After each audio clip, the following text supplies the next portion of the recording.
45 minutes before showtime. That's all Prince had before stepping onto a stage where 50,000 fans waited to witness magic. But time stopped moving when he heard the crying. Not the usual backstage chaos, equipment crashes, vocal warm-ups, management arguments. This was different. This was the sound of pure fear, mixed with laughter that had nothing to do with joy. The corridor behind the dressing rooms was supposed to be empty, just stacked equipment cases and forgotten props. But someone was there, cornered and helpless, while voices taunted and mocked. Prince's security team would later say they'd never seen his face like that, the way rage and compassion merged into something they couldn't name. What happened in the next 20 minutes wouldn't just change one little girl's life forever. It would reveal the man behind the legend, the heart beating beneath all that purple silk and mystique.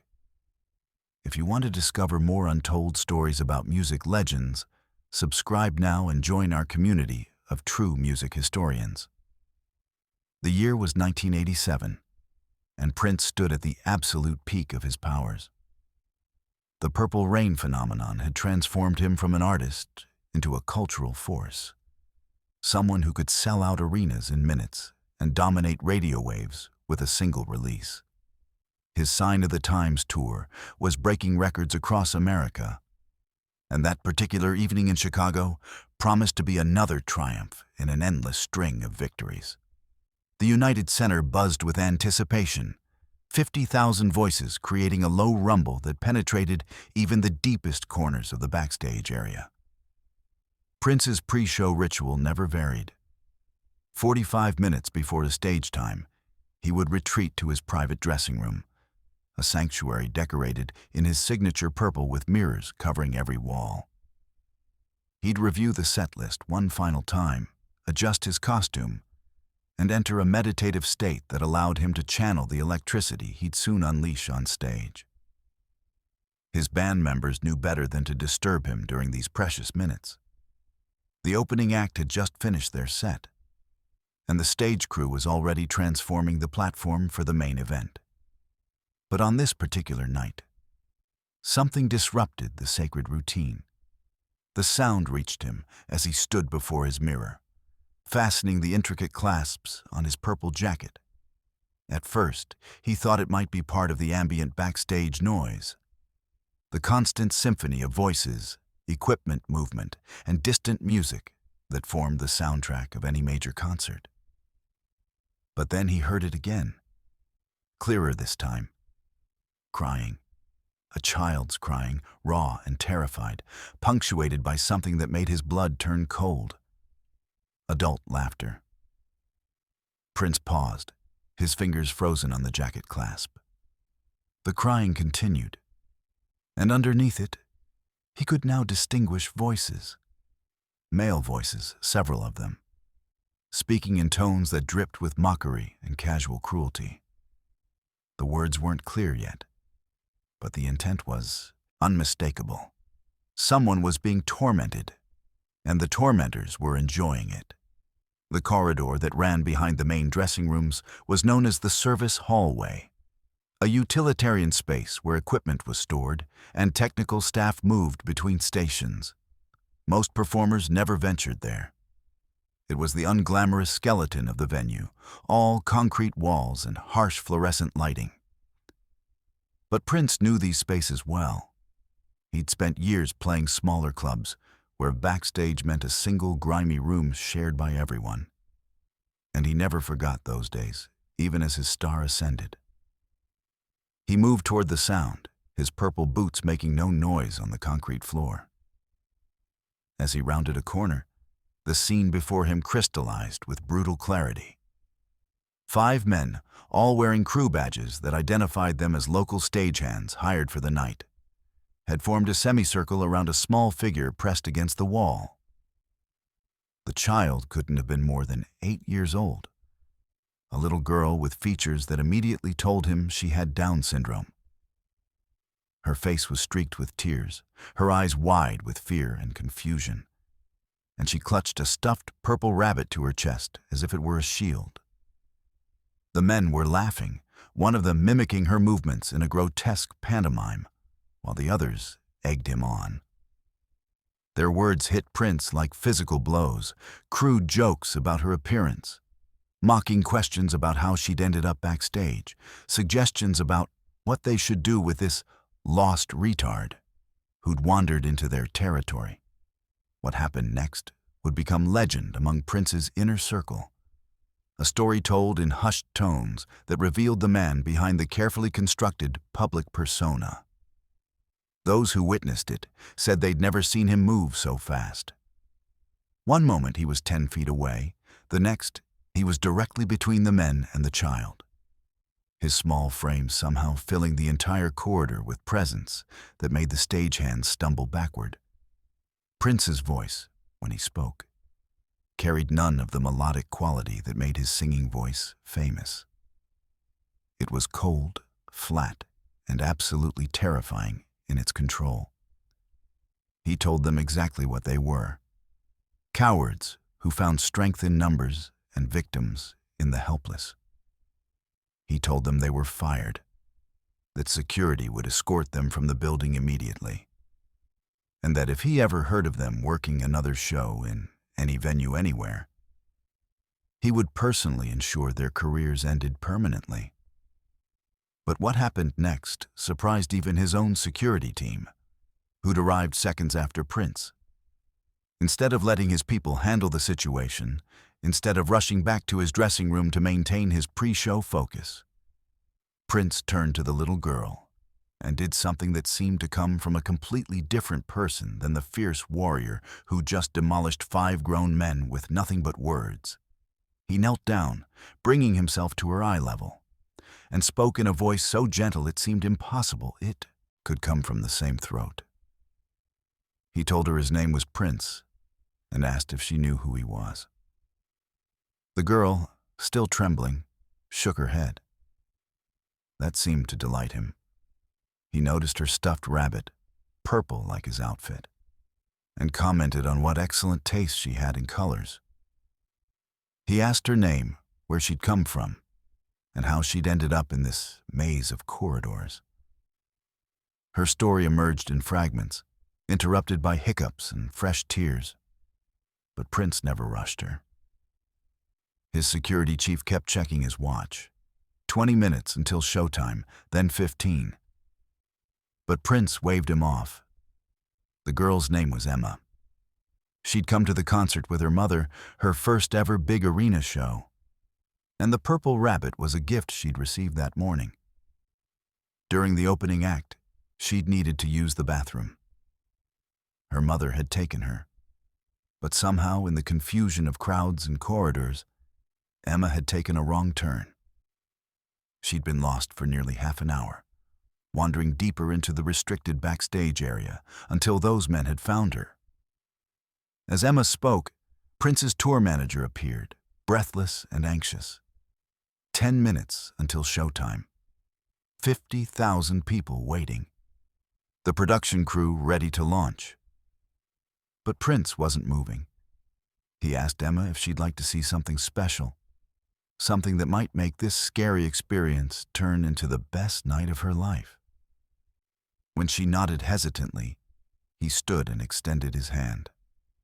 She took it without hesitation, her small fingers disappearing into his. What Prince did next violated every security protocol, every insurance policy, every standard practice of major touring productions. He brought Emma with him, not back to the audience, but deeper into the backstage world. He showed her the wardrobe room where racks of sequined costumes hung like exotic birds. He introduced her to his band members, each of whom stopped their last-minute preparations to greet her with genuine warmth. He took her to the catering area and let her pick out whatever food and drinks she wanted. And through it all, he kept up a steady stream of conversation, asking her about her favorite colors, her favorite songs, what she wanted to be when she grew up. 5 minutes before showtime, Prince's tour manager was approaching cardiac arrest. The delay was cascading through every technical system. The lighting director was having fits. The sound engineers were frantically recalibrating. And 50,000 fans were beginning to create that restless energy that could turn an audience hostile. But Prince had one more thing to do. He asked Emma if she'd like to watch the show from somewhere special, somewhere nobody else could watch from. She said yes. And that's when Prince made a decision that would require his entire team to reconfigure the show's opening in real time. The lights in the arena went dark. The crowd's roar became deafening, a wall of sound that shook the building's foundation. Spotlights began to dance across the stage as the opening notes of the first song began to build. But instead of Prince appearing at his usual position, center stage in a dramatic spotlight, something different happened. A single purple spotlight illuminated a small platform at stage left, one usually reserved for backup singers. And there, visible to 50,000 people, stood Emma, still clutching her purple rabbit. Next to her, Prince had appeared, kneeling beside her again, pointing out into the sea of lights and faces. He was showing her his world, the view from the stage, the ocean of people who'd come to witness magic. The crowd's confusion lasted only seconds before the video screens around the arena focused on the image, showing Emma's face, bewildered, amazed, slowly transforming into joy. And then Prince did something that turned confusion into something else entirely. He stood, walked to the microphone, and spoke to his audience. He told them about Emma. He told them she'd gotten lost, that she'd been scared, but that she was brave enough to let a stranger in purple clothes help her. He told them that her mother was probably terrified right now, and asked if there was a woman named Sarah in the audience who was missing her daughter. The arena lights came up slightly, and near the front section, a woman's scream cut through the crowd. Security was already moving, guided by spotters, and within seconds, a sobbing woman was being escorted toward the stage. The reunion happened in front of 50,000 witnesses. Sarah, Emma's mother, had been in absolute hell for the past hour, convinced her daughter had been kidnapped or worse. Security had been searching, police had been called, and she'd been moments away from complete collapse. Now she stood on Prince's stage, holding her daughter, both of them crying while an arena full of strangers erupted in applause that seemed to shake the sky itself.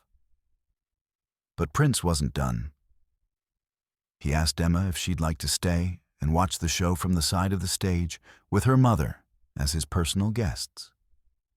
He asked if she'd like to help him with something special. And when both Emma and Sarah nodded, he turned back to his band and launched into the opening number with an energy that his musicians would later describe as transcendent. Throughout the 2-hour performance, cameras kept cutting back to Emma and her mother, dancing together at the side of the stage. Prince kept glancing over at them, and several times he altered his set list on the fly, choosing songs with lyrics about love, acceptance, and finding light in darkness. During Purple Rain, the show's emotional centerpiece, he dedicated the performance to Emma. And by the time the final notes faded, there wasn't a dry eye in the building. What nobody in that audience knew, what Emma and her mother wouldn't learn until years later, was how deep this moment cut for Prince himself. The security team who removed those 5 men from the building noticed something unexpected. After the show, after the encores, after the arena had emptied, Prince personally ensured those men were not just fired, but blacklisted from the industry. He made phone calls to venue managers across the country. He leveraged his considerable influence to make sure they'd never work another concert. But he also did something else.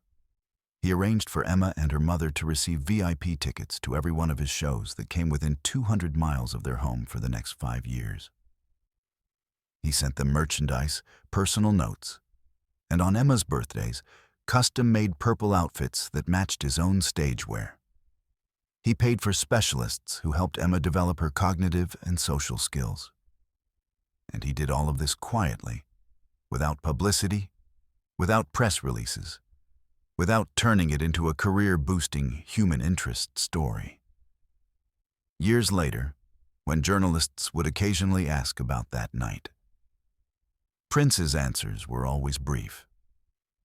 He'd say something about doing the right thing, about how fame meant responsibility, about how children deserved protection. But his inner circle knew it went deeper. They knew about his own childhood, about the divorce that split his family, about moving between relatives' houses, about feeling lost and unwanted in spaces that should have been safe. They knew that when he saw Emma cornered and afraid, he wasn't just seeing a little girl in distress. He was seeing himself decades earlier, and he was doing what he'd wished someone had done for him. The 5 men who'd been tormenting Emma never worked in the music industry again. 3 of them tried to fight their blacklisting, claiming Prince had overreacted, that they'd just been joking around. But when word spread about what they'd done, when other venues heard the full story, doors closed permanently. One of them eventually issued a public apology years later, admitting that they'd been cruel and thoughtless, that they deserved what happened to them. Emma's life took a different trajectory after that night. The confidence she gained from Prince's kindness, from being treated with respect by someone the whole world respected, became a foundation she built on. She participated in Special Olympics, gave speeches about overcoming bullying, and eventually became an advocate for people with Down syndrome. In interviews, she always mentioned that night in Chicago, the rock star who'd knelt down to her level and treated her like she mattered. Prince never spoke publicly about Emma again after that initial night. In his view, he'd simply done what any decent person would do. But those who knew him best understood that those 20 minutes in a backstage corridor and the choice he made to prioritize one little girl's welfare over 50,000 paying customers revealed more about his character than any hit record or sold-out tour ever could. The Chicago show became legendary, not for its technical excellence or Prince's performance, though both were exceptional, but for what it represented. Bootleg recordings of the concert circulated among fans, not for the music, but for the opening 15 minutes when Prince brought Emma on stage. That footage became a teaching tool in anti-bullying workshops. It appeared in documentaries about compassion. It became evidence that fame and decency weren't mutually exclusive. In the years that followed, Prince's reputation for protecting vulnerable people became well known within the industry. Young artists who felt exploited by labels or managers knew they could reach out to him for advice. Women who faced harassment at venues learned that Prince's tours maintained zero-tolerance policies for any form of abuse. Security teams across the country adopted new protocols for handling lost children at large events, inspired directly by that night in Chicago. Emma grew up knowing she'd been saved by a legend, but more importantly, she grew up knowing she'd been saved by a good man. The difference mattered. Fame fades, hit records become oldies, tours end. But the memory of someone powerful choosing to use that power for protection rather than exploitation. That kind of memory builds character, creates strength, shapes lives. When Prince died unexpectedly in 2016, Emma was among the thousands who left purple flowers at Paisley Park. She brought her original stuffed rabbit, now worn and faded, but still cherished. She left it at the memorial with a note that read simply, "You saw me when others looked away. You treated me like I mattered. You were right, I did matter. Thank you for teaching me that." The story of that night in Chicago didn't make Prince a hero. He was already a musical genius, an artistic revolutionary, someone who'd changed the landscape of popular culture. But it revealed something more fundamental than talent or success. It showed that beneath the purple costumes and the mystique and the carefully constructed persona, there was a human being who remembered what it felt like to be small, scared, and at the mercy of people who didn't care. That's the thing about true character. It doesn't emerge during the scheduled moments, the prepared statements, the public appearances where cameras catch every angle. Character reveals itself in corridors nobody's watching, in the 45 minutes before showtime when there's a choice between maintaining a schedule and doing the right thing, in the space between what's convenient and what's necessary. Prince chose necessity. He chose compassion. He chose to let 50,000 people wait while he made sure one little girl knew she was safe, valued, and seen. And in doing so, he gave everyone in that arena something more valuable than a concert. He gave them a lesson in what it means to be truly great. Not just talented, not just successful, but fundamentally decent in a world that often mistakes fame for virtue. The purple lights that illuminated stages around the world during Prince's career were spectacular, designed to create magic and wonder.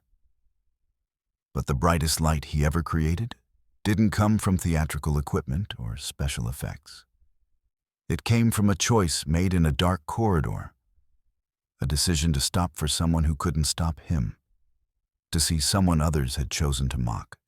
That light still burns, carried forward by a woman who learned as a child that she mattered because someone who mattered told her so.